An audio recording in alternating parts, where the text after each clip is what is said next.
Good morning, St. Christopher's. It's very nice to be back with you, and I hope that you are enjoying being back with your friends and all the school activities, a bit of a change from the last number of months. My name is Pastor Graham Kissack, and I'm going to bring this morning's talk to you, and let me just introduce the series that we're going to have over the next number of weeks. We're going to be taking a number of everyday items and using them as spiritual illustrations. So today we're going to be taking as our spiritual illustration a first aid kit. Now, not everybody is familiar with a first aid kit, but they are fairly common these days. I've had a long association with first aid kits. When I was a teenager, I was a member of the St. John Ambulance Brigade Cadet Division, where we were trained in the basics of first aid. Once I became an adult, I moved on to be fully trained in first aid, and I was a full member of the St. John Ambulance Brigade. Later on, I was trained as a paramedic, and I spent 12 years working part-time in that very, very interesting job. Now, each of those has their own kind of first aid kit. And we had different kinds of first aid kits for different circumstances and people trained at different levels. But all first aid kits have this purpose. They are there to treat various injuries, from the simple to the very serious. It may be for something as simple as a cut finger, or a bruise, or a bee sting, or right to the more serious end of the spectrum, they may be used to treat very serious burns, or even broken bones. And so first aid kits are vitally essential for the first aider. This serves as an illustration of life. I'm sure you're looking forward to completing your education and going out into adult life. You want to find a good job, make friends, maybe travel, have your own place, and there are all sorts of exciting things waiting for you. But I must tell you this: life will bring with it sadness, disappointments, and even tragedies. How do you deal with them? Well, the first aid kit illustrates the many resources that God has made available to us to make our way successfully through life. And when I use the term successfully, I mean it in the sense that God would mean it. So let's talk about our first aid kit. In our illustration of a first aid kit this morning, we have 4 items. And the first one I want to talk about is the scriptures. Otherwise, we call it the Bible or the Holy Bible. There are various names for the scriptures. The scriptures are filled with principles of wisdom as to how to deal with life. Let me give you some examples. I wonder if you've ever read through the book of Proverbs. It comes just after the book of Psalms. Now, Proverbs, most of it was written by the wisest man who ever lived, King Solomon, and he put his thoughts down. Now, as you read the book of Proverbs, don't take it chapter by chapter, but take it verse by verse, because very often there are individual ideas in a verse which will give you wisdom as to how to deal with various situations. You know, from that time to now, human nature and life itself hasn't changed much. We may pride ourselves that we're now modern, sophisticated people, but actually there is a lot that is exactly the same as society thousands of years ago. If you read through the book of Psalms, you can find every human emotion somewhere in those Psalms, and you will experience many of those emotions. And the Psalms were songs, music written at the time, and poetic expressions of the human heart and the human mind. Some of them you may not understand now, but in the future you will find the book of Psalms very, very helpful for dealing with some of the difficult issues of life. And then, of course, to move to the New Testament, the four Gospels, Matthew, Mark, Luke, and John, and then the epistles. There you will find many valuable principles for living. And I really can encourage you, please don't leave your Bibles gathering dust on the shelf.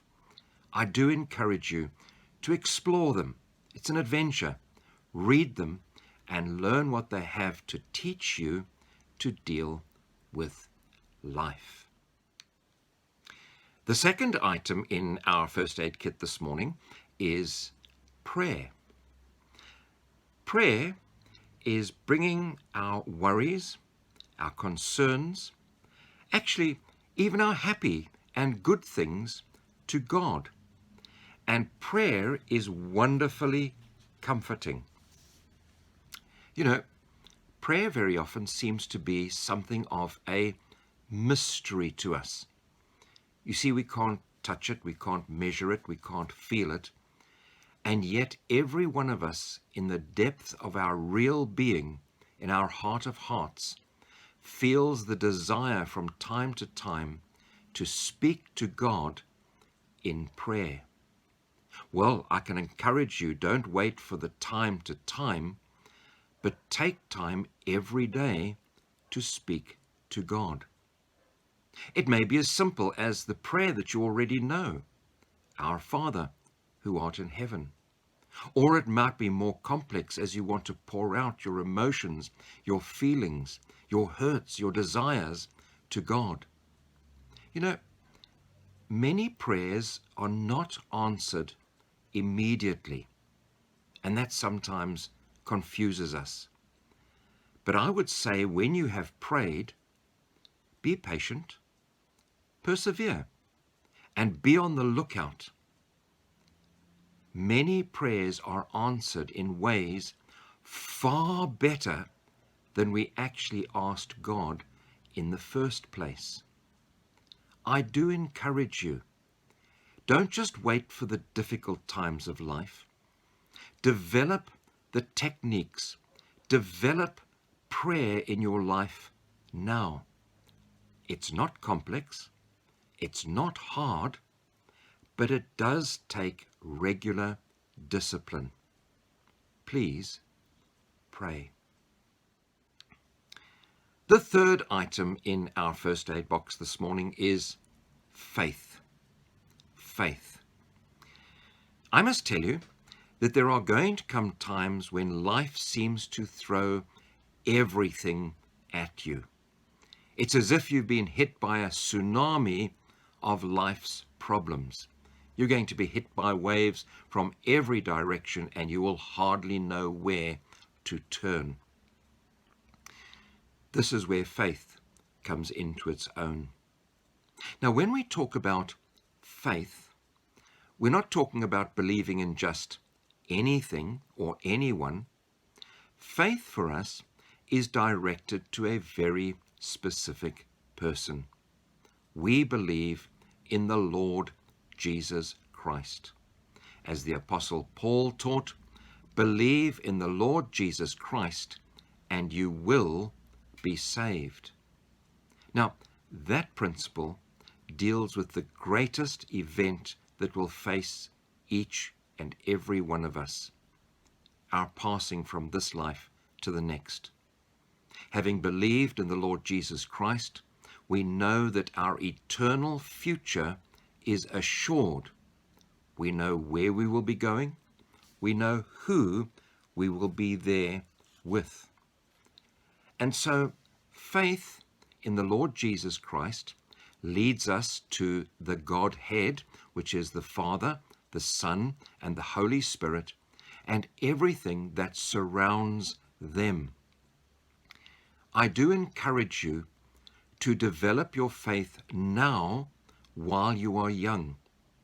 It is much easier for some reason. We know that people who develop their faith when they're young, particularly teenagers, develop it to a greater degree than people who come to faith later in life. I do encourage you, believe on the Lord Jesus Christ.